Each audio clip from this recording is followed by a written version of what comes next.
வணக்கம் நண்பர்களே. அமைச்சர் செந்தில் பாலாஜியிடம் அமலாக்கத்துறையினர் கேட்ட கேள்விகளில் பெரும்பாலானவை அவருடைய தம்பி அசோக்குமார் பற்றிய ஒரு தகவல் தான் அப்படின்ற மாதிரி வெளியாகி இருக்கிறது. அதை பற்றின ஒரு முழுமையான தகவல் பார்க்கலாம். அதற்கு முன்னாடி நம்ம சேனலை சப்ஸ்கிரைப் பண்ணி பெல் ஐக்கானை கிளிக் பண்ணி வச்சுக்கோங்க. வாங்க என்ன தகவல் இருக்குன்றதை பார்க்கலாம். போக்குவரத்து துறை அமைச்சராக அதிமுக ஆட்சியில் இருந்த செந்தில் பாலாஜி மீது வேலை வாங்கி தருவதாக பண மோசடி செய்ததாக புகார்கள் எழுந்தன. அந்த புகாரின் பேரில் அமலாக்கத்துறை சட்டவிரோத பண பரிவர்த்தனையின் கீழ் வழக்கு பதிவு செய்து விசாரணை நடத்தியது. இந்த நிலையில் கடந்த ஜூன் மாதம் 14ஆம் தேதி செந்தில் பாலாஜியை கைது செய்தது. இது சட்டவிரோதம் என அவரது மனைவி ஹைகோர்ட்டில் ஆட்கொணர்வு மனு தாக்கல் செய்திருந்தார். இந்த மனு மீது விசாரணை நடத்தப்பட்ட நிலையில் இருந்த நீதிபதிகள் கொண்ட அமர்வு மாறுபட்ட தீர்ப்பை வழங்கியது. அதன் பின்பு பார்த்திங்கன்னா இந்த வழக்கு 3வது நீதிபதியிடம் சென்றது. அவர் செந்தில் பாலாஜி தனது மீது தவறில்லை என்றால் அதை நிரூபிக்கட்டும், அவரது கைது சட்டவிரோதம் அல்ல என தீர்ப்பளித்தார். இந்த தீர்ப்பை எதிர்த்து உச்சநீதிமன்றத்தில் செந்தில் பாலாஜியின் மனைவி மேல்முறையீடு செய்தார். அதன் பின்புதான் பார்த்திங்கன்னா அமலாக்கத்துறை தரப்பிலும் மனு தாக்கல் செய்யப்பட்டது.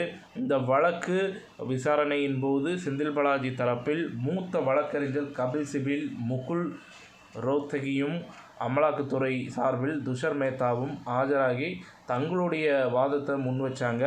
செந்தில் பாலாஜியை தனிப்பட்ட முறையில் காவலில் எடுத்து விசாரித்து முக்கியமானதாக பார்த்திங்கன்னா அமலாக்கத்துறை சொல்லியிருக்கிறாங்க. இந்த வழக்கின் இரு தரப்பு வாதங்களும் நிறைவடைந்த நிலையில் கடந்த ஆகஸ்ட் 2ஆம் தேதி அன்று உச்சநீதிமன்றம் தேதி குறிப்பிடாமல் தீர்ப்பை பார்த்திங்கன்னா ஒத்தி வச்சிருக்கிறாங்க. இந்த நிலையில் இந்த வழக்கில் உச்சநீதிமன்ற தீர்ப்புகள் அது மட்டுமல்லாமல் நீதிபதிகள் போப்பண்ணா, சுந்தரேஷ் அடங்கிய அமர்வு கடந்த 7ஆம் தேதி ஒரு உத்தரவை பிறப்பித்தது.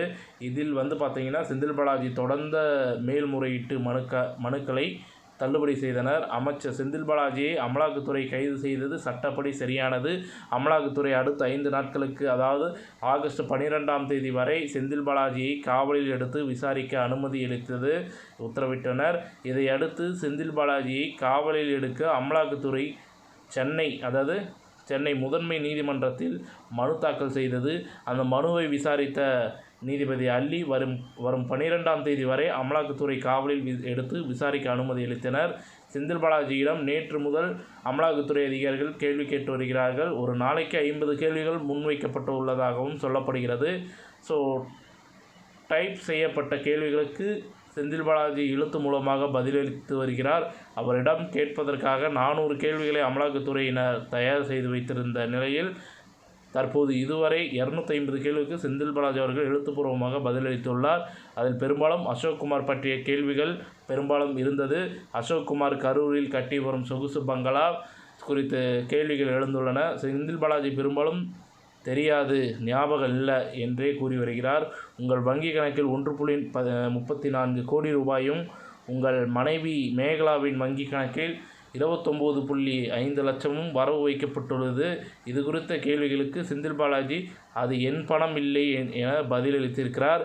காலையில் நடைப்பயிற்சி செல்ல செந்தில் பாலாஜிக்கு அனுமதி அளிக்கப்பட்டுள்ளது என்பது தகவல் தான் இப்பொழுது கிடச்சிருக்கு. இந்த வீடியோ தகவல் பிடிச்சிருந்தால் லைக் பண்ணுங்கள், ஷேர் பண்ணுங்கள். மறக்காமல் நம்ம சேனலை சப்ஸ்கிரைப் பண்ணி பெல் ஐக்கானை கிளிக் பண்ணி வச்சுக்கோங்க. நன்றி, வணக்கம்.